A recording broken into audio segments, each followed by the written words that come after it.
Night ఇక్కడ మీరు wall పైన చూడొచ్చు పెయింటింగ్ ఎంత బాగా వేసారంటే లిటరలీ నాకైతే చాలా చాలా నచ్చింది పెయింటింగ్. సో ఇక్కడ మా బోట్ రెడీ చేసేస్తున్నారు అనమాట నైట్ ఈవెంట్ కోసం.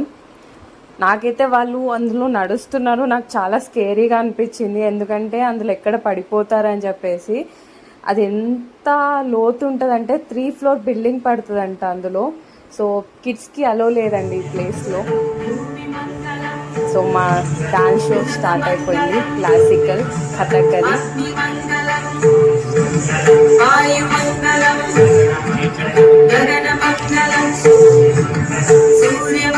ఒక్కొక్కరు ఎక్స్ప్రెషన్స్ కానీ అండ్ గివెన్ 5 ఒక్కొక్కరు ఎక్స్ప్రెషన్స్ అయినా కానీ ద మూమెంట్స్ అయినా కానీ ఫస్ట్ టైం అనమాట నేను ఆఫ్టర్ లాంగ్ బ్యాక్ ఒక 10 years తర్వాత నేను actually I did classical performance, but after 10